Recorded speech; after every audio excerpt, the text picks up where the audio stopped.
श्री गणेशाय नमः। गुरुर्ब्रह्मा गुरुर्विष्णु गुरुर्देवो महेश्वर गुरुर्साक्षात् परब्रह्म तस्मै श्री गुरुवे नमः।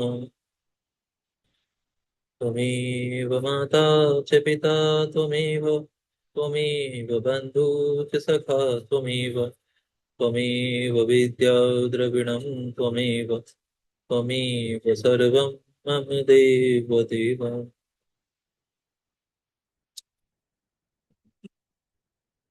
इस समय पुष्कर तीर्थ के महात्म्य, वहां रहने, आचार विचार और वहां पर पूजा आदि के बारे में वर्णन चल रहा है। आयु का प्रथम भाग ब्रह्मचर्य आश्रम में बिताने के पश्चात दूसरा भाग गृहस्थ आश्रम में रहकर व्यतीत करें। गृहस्थ ब्राह्मण यज्ञ करना, यज्ञ कराना, वेद पढ़ना, वेद पढ़ाना तथा दान देना और दान लेना, इन छह कर्मों का अनुष्ठान करे। उससे भिन्न वानप्रस्थी विप्र केवल यजन, अध्ययन और दान, इन तीन कर्मों का ही अनुष्ठान करे। तथा चतुर्थ आश्रम में रहने वाले ब्रह्मनिष्ठ सन्यासी जप यज्ञ और अध्ययन, इन दो ही कर्मों में संबंध रखें। गृहस्थ के व्रत से बढ़कर दूसरा कोई महान तीर्थ नहीं बताया गया। गृहस्थ पुरुष सभी गृहस्थ पुरुष कभी केवल अपने खाने के लिए भोजन ना बनाए, देवता और अतिथियों के उद्देश्य से ही रसोई करे। पशुओं की हिंसा ना करे, दिन में कभी नींद ना ले, रात के पहले और पिछले भाग में भी ना सोए, दिन और रात्रि की संधि में यानी सूर्य उदय व सूर्य अस्त के समय भोजन ना करे, झूठ ना बोले। गृहस्थ के घर में कभी ऐसा नहीं होना चाहिए कि कोई ब्राह्मण अतिथि आकर भूखा रह जाए और उसका यथावत सत्कार ना हो। अतिथि को भोजन कराने से देवता और पितृ संतुष्ट होते हैं। अतः गृहस्थ पुरुष सदा ही अतिथियों का सत्कार करे। जो वेद विद्या और व्रत में निष्णात, श्रोत्रिय, वेदों के पारगामी, अपने कर्म से जीविका चलाने वाले, जितेंद्रिय, क्रियावान और तपस्वी हैं, उन्हीं श्रेष्ठ पुरुषों के सत्कार के लिए हव्य और कव्य का विधान किया गया है। जो नश्वर पदार्थों के प्रति आसक्त हैं, अपने कर्म से भ्रष्ट हो गया है, अग्निहोत्र छोड़ चुका है, गुरु की झूठी निंदा करता है और असत्य भाषण में आग्रह रखता है, वह देवताओं और पितरों को अर्पण करने योग्य अन्न के पाने का अधिकारी नहीं है। गृहस्थ की संपत्ति में सभी प्राणियों का भाग होता है। जो भोजन नहीं बनाते, उन्हें भी गृहस्थ पुरुष अन्न दे। वह प्रतिदिन विगस और अमृत भोजन करे। यज्ञ से देवताओं और पितृ आदि को अर्पण करने से बचा हुआ अन्न भविष्य के समान एवं अमृत माना गया है। तथा जो कुटुंब के सभी मनुष्यों के भोजन कर लेने के पश्चात उनसे बचा हुआ अन्न ग्रहण करता है, उसे विगशासी यानी विगस अन्न भोजन करने वाला कहा गया है। गृहस्थ पुरुष को केवल अपनी ही स्त्री से अनुराग रखना चाहिए।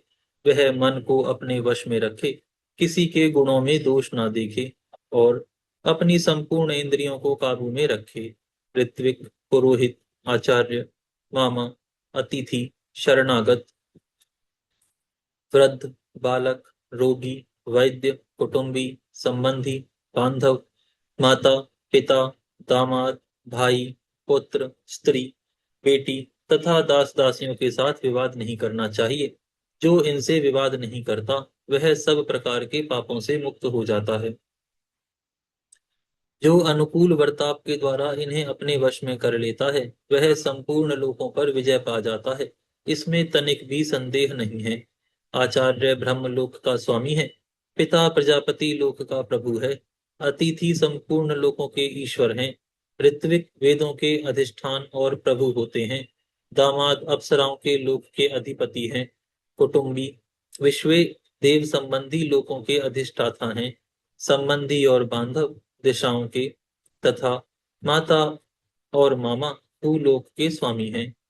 वृद्ध, बालक और रोगी मनुष्य आकाश के प्रभु हैं। पुरोहित ऋषि लोक के और शरणागत साध्य लोकों के अधिपति हैं। वैद्य अश्विनी कुमारों के लोक का तथा भाई वसुलोक के स्वामी हैं। पत्नी वायुलोक की ईश्वरी तथा कन्या अप्सराओं के घर की स्वामिनी है। बड़ा भाई पिता के समान होता है। पत्नी और पुत्र अपने ही शरीर हैं। दास वर्ग परछाई के समान है तथा कन्या अत्यंत दीन दया के योग्य मानी गई है। इसलिए उपर्युक्त व्यक्ति कोई अपमानजनक बात भी कह दे तो उसे चुपचाप सह लेना चाहिए। कभी क्रोध या दुख नहीं करना चाहिए। गृहस्थ धर्मपरायण विद्वान पुरुष को एक ही साथ बहुत से काम नहीं आरंभ करने चाहिए। धर्मज्ञ को उचित है कि वह किसी एक ही काम में लगकर उसे पूरा करे। गृहस्थ ब्राह्मण की तीन जीविकाएं हैं। उनमें उत्तरोत्तर श्रेष्ठ एवं कल्याणकारक हैं। पहली है कुंभ धान्य जब हाँ कुंभ धान्य वृत्ति, जिसमें एक घड़े से अधिक धान्य का संग्रह ना करके जीवन निर्वाह किया जाता है।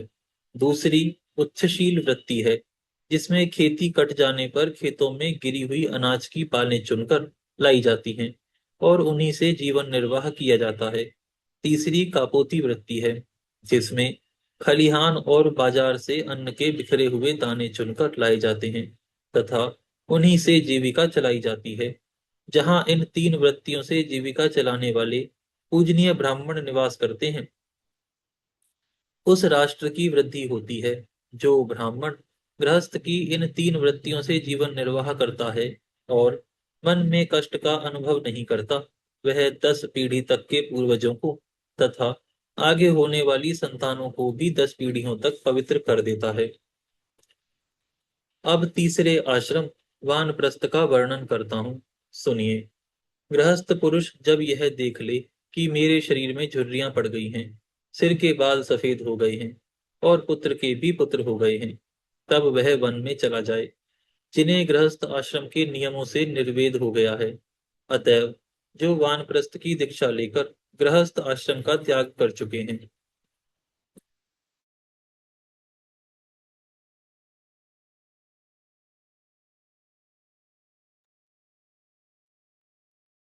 पवित्र स्थान में निवास करते हैं, जो बुद्धि बल से संपन्न तथा सत्य शौच और क्षमा आदि सद्गुणों से युक्त हैं, उन पुरुषों के कल्याणमयी नियमों का वर्णन सुनिए। प्रत्येक द्विज को अपनी आयु का तीसरा भाग वानप्रस्थ आश्रम में रहकर व्यतीत करना चाहिए। वानप्रस्थ आश्रम में भी वह उन्हीं अग्नियों का सेवन करे जिनका गृहस्थ आश्रम में सेवन करता था। देवताओं देवताओं का पूजन करे, नियम पूर्वक रहे, नियमित भोजन करे, भगवान श्री विष्णु में भक्ति रखे तथा यज्ञ के संपूर्ण अंगों का पालन करते हुए प्रतिदिन अग्निहोत्र का अनुष्ठान करे। धान और जौ वही ग्रहण करे जो बिना जोती हुई जमीन में अपने आप पैदा हुआ हो। इसके सिवा निवार यानी तीना और विघस अन्न को भी वह पा सकता है। उसे अग्नि में देवताओं के निमित्त भविष्य भी अर्पण करना चाहिए। वानप्रस्थी लोग वर्षा के समय खुले मैदान में आकाश के नीचे बैठते हैं। हेमंत ऋतु में जल का आश्रय लेते हैं और ग्रीष्म ऋतु में पंचाग्नि सेवन रूप तपस्या करते हैं। उनमें से कोई तो धरती पर लौटते हैं, कोई पंजों के बल खड़े रहते हैं और कोई कोई एक स्थान पर एक आसन से बैठे रहते हैं। कोई दांतों से ही उखल का काम लेते हैं, दूसरे किसी साधन द्वारा फूड़ी हुई वस्तु ग्रहण नहीं करते। कोई पत्थर से कूटकर खाते हैं, कोई जौ के आटे को पानी में उबालकर उसी को शुक्ल पक्ष या कृष्ण पक्ष में एक बार पी लेते हैं।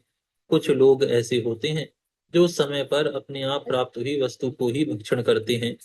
कोई मूल, कोई फल, कोई फूल खाकर ही नियमित जीवन व्यतीत करता है। इस प्रकार वे न्यायपूर्वक वैखानसों यानी वानप्रस्थियों के नियमों का दृढ़ता पूर्वक पालन करते हैं। वे मनीषी पुरुष ऊपर बताए हुए तथा अन्य अन्य नाना प्रकार के नियमों की दीक्षा लेते हैं।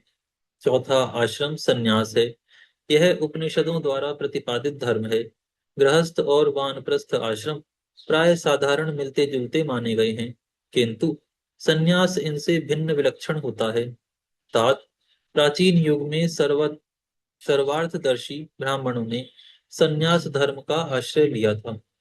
अगस्त्य, सप्तऋषि, मधुच्छंदा, गवेषण, साकृति, सुदीव, भांडी, यवप्रोत, कृतश्रम, अहोवीर्य, काम्य, स्थाणु, मेधातिथि, बुध, मनोवाक, शनिवाक, शून्यपाल और अकृताश्रम ये धर्म तत्व के यथार्थ ज्ञाता थे। इन्हें धर्म के स्वरूप का साक्षात्कार हो गया था। इनके सिवा धर्म की निरूपणता का ज्ञान रखने वाले उग्र तपस्वी ऋषियों के, जो यायावर नाम से प्रसिद्ध गण हैं, वे सभी विषयों से उपरत हो माया के बंधन को तोड़कर वन में चले गए थे। मुमुक्षु को उचित है कि वह सर्वस्व दक्षिणा ले देकर सबका त्याग करके सदस्करी सदस्करी तत्काल आत्म कल्याण करने वाला बने, आत्मा का ही यजन करे, विषयों से उपरत हो आत्मा में ही रमण करे तथा आत्मा पर ही निर्भर करे, सब प्रकार के संग्रह का परित्याग करके भावना के द्वारा गार्हपत्यादि अग्नियों की आत्मा में स्थापना करे और उसमें तदनुरूप यज्ञों का सर्वदा अनुष्ठान करता रहे। चतुर्थ आश्रम सबसे श्रेष्ठ बताया गया है। वह तीनों आश्रमों के ऊपर है। उसमें अनेक प्रकार के उत्तम गुणों का निवास है। वही सबकी चरम सीमा परम आधार है। ब्रह्मचर्य आदि तीन आश्रमों में क्रमशः रहने के पश्चात काषाय वस्त्र धारण करके संन्यास ले ले। सर्वस्व त्याग रूप संन्यास सबसे उत्तम आश्रम है। सन्यासी को चाहिए कि वह मोक्ष की सिद्धि के लिए अकेले ही धर्म का अनुष्ठान करे, किसी को साथ ना रखे। जो ज्ञानवान पुरुष अकेला विचरता है वह सबका त्याग कर देता है।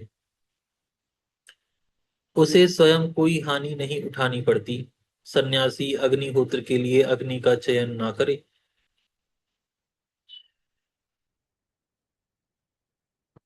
सन्यासी अग्निहोत्र के लिए अग्नि का चयन ना करे, अपने रहने के लिए कोई घर ना बनाए, केवल भिक्षा लेने के लिए ही गांव में प्रवेश करे, कल के लिए किसी वस्तु का संग्रह ना करे, मौन होकर शुद्ध भाव से रहे तथा थोड़ा और नियमित भोजन करे।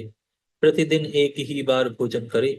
भोजन करने और पानी पीने के लिए कपाल यानी काठ या नारियल आदि का पात्र विशेष रखना, वृक्ष की जड़ में निवास करना, मलिन वस्त्र धारण करना, अकेले रहना तथा सब प्राणियों की ओर से उदासीनता रखना, ये भिक्षु सन्यासी के लक्षण हैं। जिस पुरुष के भीतर सबकी बातें समा जाती हैं, जो सबकी सह लेता है तथा जिसके पास से कोई बात लौटकर पुनः वक्ता के पास नहीं जाती, जो कटु वचन कहने वाले को भी कटु उत्तर नहीं देता, वही संन्यास आश्रम में रहने का अधिकारी है। कभी किसी की भी निंदा को ना करें और ना सुने। विशेषतः ब्राह्मणों की निंदा तो किसी तरह ना करें। ब्राह्मण का जो शुभ कर्म हो उसी की सदा चर्चा करनी चाहिए। जो उसके लिए निंदा की बात हो उसके विषय में मौन रहना चाहिए। यही आत्मशुद्धि की दवा है। जो जिस किसी भी वस्तु से अपना शरीर ढक लेता है, जो कुछ मिल जाए उसी को खाकर भूख मिटा लेता है तथा जहां कहीं भी सो जाता है, उसे देवता ब्राह्मण ब्रह्मवेत्ता समझते हैं। जो जन समुदाय को सांप समझकर, स्नेह संबंध को नरक जानकर तथा स्त्रियों को मृदा समझकर उन सब से डरता रहता है, उसे देवता लोग ब्राह्मण कहते हैं। जो मान या अपमान होने पर स्वयं हर्ष अथवा क्रोध के वशीभूत नहीं होता, उसे देवता लोग ब्राह्मण मानते हैं। जो जीवन और मरण का अभिनंदन ना करके सदा काल की ही प्रतीक्षा करता रहता है, उसे देवता ब्राह्मण मानते हैं। जिसका चित्त राग द्वेष आदि के वशीभूत नहीं होता, जो इंद्रियों को वश में रखता है तथा जिसकी बुद्धि भी दूषित नहीं होती, वह मनुष्य सब पापों से मुक्त हो जाता है। जो संपूर्ण प्राणियों से निर्भय है तथा समस्त प्राणी जिससे भय नहीं मानते, उस देहाभिमान से मुक्त पुरुष को कहीं भी भय नहीं होता। जैसे हाथी के पद चिन्ह में अन्य समस्त पादचारी जीवों के पद चिन्ह समा जाते हैं तथा जिस प्रकार संपूर्ण ज्ञान चित्त में लीन हो जाता है, उसी प्रकार सारे धर्म और अर्थ अहिंसा में लीन रहते हैं। राजन, जो हिंसा का आश्रय लेता है वह सदा ही मृतक के समान है। इस प्रकार जो सबके प्रति समान भाव रखता है भली भांति धैर्य धारण किए रहता है, इंद्रियों को अपने वश में रखता है तथा संपूर्ण भूतों को त्राण देता है, वह ज्ञानी पुरुष उत्तम गति को प्राप्त होता है, जिसका अंतःकरण उत्तम ज्ञान से परितृप्त है तथा जिसमें ममता का सर्वदा अभाव है। उस मनीषी पुरुष की मृत्यु नहीं होती, वह अमृत को प्राप्त हो जाता है। ज्ञानी मुनि सब प्रकार की आसक्तियों से मुक्त होकर आकाश की भांति स्थित रहता है। जो सबसे भगवान विष्णु की भावना करने वाला और शांत सॉरी माफ करिएगा जो सब में भगवान विष्णु की भावना करने वाला और शांत होता है, उसे ही देवता लोग ब्राह्मण मानते हैं। जिसका जीवन धर्म के लिए, धर्म आत्मसंतोष के लिए तथा दिन रात पुण्य के लिए है, उसे देवता लोग ब्राह्मण समझते हैं।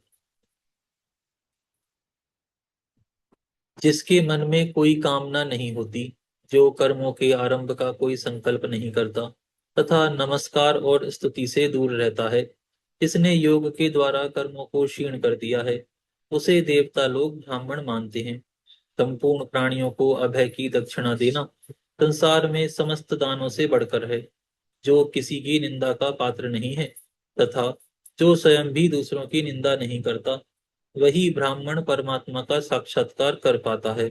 जिसके समस्त पाप नष्ट हो गए हैं, जो इहलोक और परलोक में भी किसी वस्तु को पाने की इच्छा नहीं करता, जिसका मोह दूर हो गया है, जो मिट्टी के ढेले और स्वर्ण को समान दृष्टि से देखता है, जिसने रोष को त्याग दिया है, जो निंदा स्तुति और प्रिय अप्रिय से रहित होकर सदा उदासीन की भांति विचरता रहता है, वही वास्तव में सन्यासी है।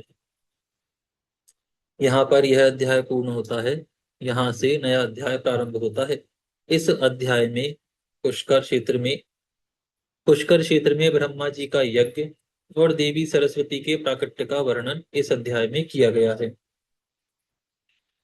भीष्म जी ने कहा, ब्राह्मण, आपके मुख से यह सब प्रसंग मैंने सुना। अब पुष्कर क्षेत्र में जो ब्रह्मा जी का यज्ञ हुआ था, उसका वृतांत सुनाइए, क्योंकि इसका श्रवण करने से मेरे शरीर और मन की शुद्धि होगी। पुलस्त जी ने कहा, राजन, भगवान ब्रह्मा जी पुष्कर क्षेत्र में जब यज्ञ कर रहे थे, उस समय जो जो बातें हुई उन्हें बतलाता हूँ, सुनिए। पितामह का यज्ञ आदि कृतयुग में कृतयुग में प्रारंभ हुआ था। उस समय मरीचि, अंगीरा, मैं, पुलह, क्रतु और प्रजापति दक्ष ने ब्रह्मा जी के पास जाकर उनके चरणों में मस्तक झुकाया। धाता, अर्यमा, सविता, वरुण, अंश, भग, इंद्र, विवस्वान, सूषा, त्वष्टा और पर्जन्य आदि 12 आदित्य भी वहां उपस्थित हो अपने जाज्वल्यमान तेज से प्रकाशित हो रहे थे। इन देवेश्वरों ने भी पितामह को प्रणाम किया।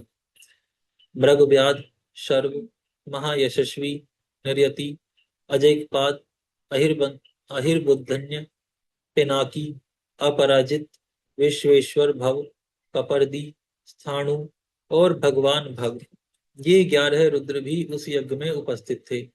दोनों अश्विनी कुमार, 8 वसु, महाबली मरुदगण, विश्वेदेव और साध्य नामक देवता ब्रह्मा जी के सम्मुख हाथ जोड़कर खड़े थे।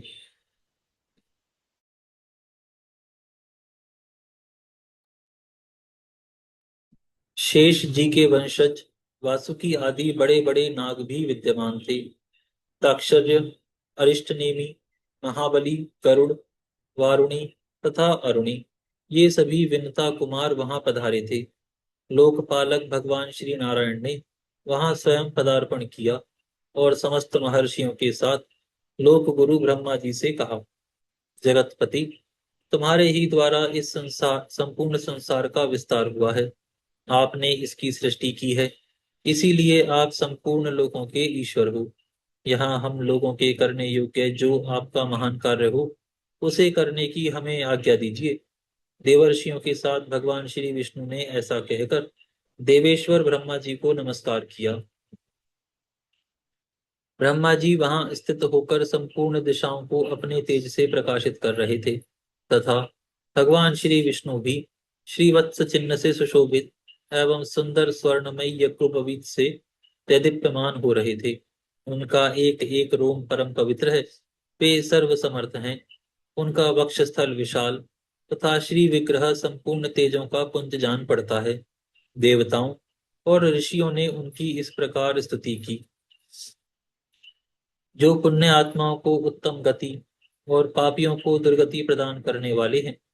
योग सिद्धि महात्मा पुरुष जिन्हें उत्तम योग स्वरूप मानते हैं, जिनको अणिमा आदि 8 ऐश्वर्य नित्य प्राप्त हैं, जिन्हें देवताओं में सबसे श्रेष्ठ कहा जाता है, मोक्ष की अभिलाषा रखने वाले संयमी ब्राह्मण, योग से अपने अंतःकरण को शुद्ध करके जिन सनातन पुरुष को पाकर जन्म मरण के बंधन से मुक्त हो जाते हैं, चंद्रमा और सूर्य जिनके नेत्र हैं तथा अनंत आकाश जिनका विग्रह है, उन भगवान की हम शरण लेते हैं।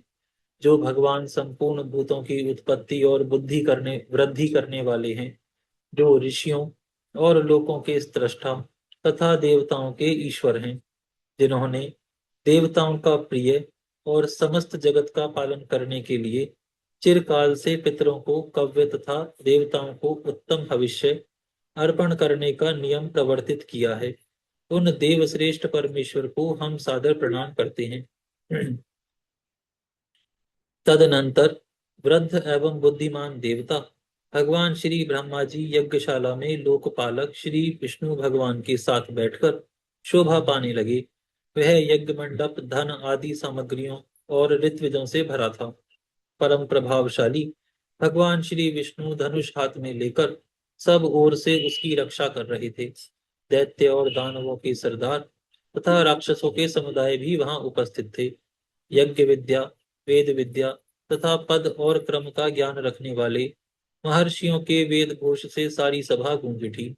यज्ञ में स्तुति कर्म के जानकार, शिक्षा के ज्ञाता, शब्दों की व्युत्पत्ति एवं अर्थ का ज्ञान रखने वाले और मीमांसा के युक्ति युक्त वाक्यों को समझने वाले विद्वानों के उच्चारण किए हुए शब्द सबको सुनाई देने लगे। इतिहास और पुराणों के ज्ञाता, नाना प्रकार के विज्ञान को जानते हुए भी मौन रहने वाले संयमी तथा उत्तम व्रतों का पालन करने वाले विद्वानों ने वहां उपस्थित होकर जप और होम में लगे हुए मुख्य मुख्य ब्राह्मणों को देखा। देवता और असुरों के गुरु लोक पितामह ब्रह्मा जी उस यज्ञ भूमि में विराजमान थे। सुर और असुर दोनों ही उनकी सेवा में खड़े थे। प्रजापति गण, दक्ष, वशिष्ठ, पुलह, मरीचि, अंगिरा, भृगु, अत्रि, गौतम तथा नारद, ये सब लोग वहां भगवान ब्रह्मा जी की उपासना करते थे। आकाश, वायु, तेज, जल, पृथ्वी, शब्द, स्पर्श, रूप, रस, गंध, ऋग्वेद, यजुर्वेद, सामवेद, अथर्ववेद,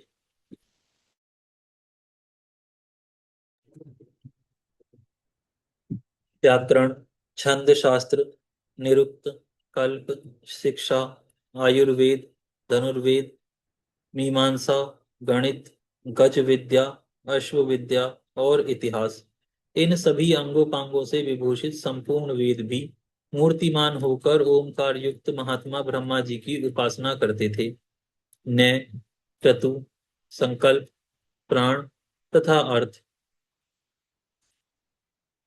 धर्म, काम, हर्ष, शुक्र, बृहस्पति, संवर्त, बुध, शनिश्चर, राहु, समस्त ग्रह, मरुदगण, विश्वकर्मा, पितृगण, सूर्य तथा चंद्रमा भी ब्रह्मा जी की सेवा में उपस्थित थे।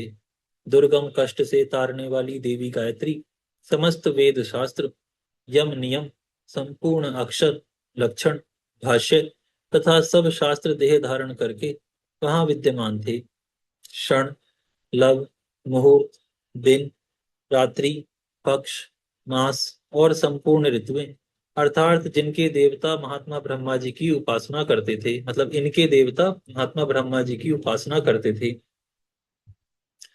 इनका इनके सिवा अन्य अन्य श्रेष्ठ देवियां ह्रीं, कीर्ति, धृति, प्रभा, धृति, क्षमा, भूति, नीति, विद्या, मति, श्रुति, स्मृति, कांति, शांति, पुष्टि, क्रिया, नाच गान में कुशल समस्त दिव्य अप्सराएं तथा संपूर्ण देव माताएं भी ब्रह्मा जी की सेवा में उपस्थित थीं। विप्रचित्ति, शिवी, शंख, शकु, केतुमान, प्रहलाद,